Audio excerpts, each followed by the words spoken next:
सेवक भक्त कैसा होना चाहिए? भक्त या सेवक है क्या?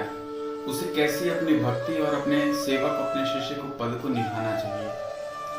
आज के समय में सेवक तो हैं, बनते सभी हैं, ऐसा नहीं है, भक्त सभी बनते हैं। जैसे आज के समय में जो भी भक्त बनता है, पहले के जो भक्त थे, जैसे राम जी के भक्त, कौन? हनुमान जी, वो भी सेवक थे भगवान के। लेकिन वो सेवक थे तो वो अपने आप को कभी बताए नहीं कि हमारे पास इतना बल है, इतना हमारे पास ज्ञान है, कभी नहीं। और आज के समय के जो भक्त हैं, वो सबसे पहले बताते हैं कि हम क्या हैं, फिर भगवान को दिखाते हैं।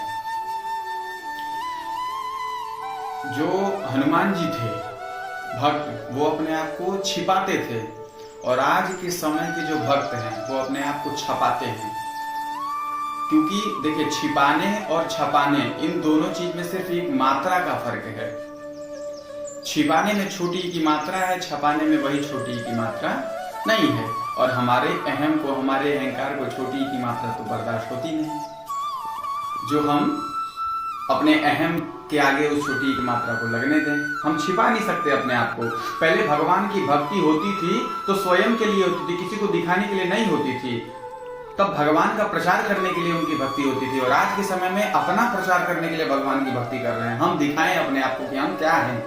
सेवक हनुमान जी की तरह होना चाहिए। हमारी सोच इतनी छोटी है ना, उस सोच के यदि विषय पे बताऊं तो एक हाथी का अस्पताल, बहुत भाई हाथी का अस्पताल है तो बड़ा तो होगा ही, उस हिसाब से उसके बेड वगैरह भी बने होंगे।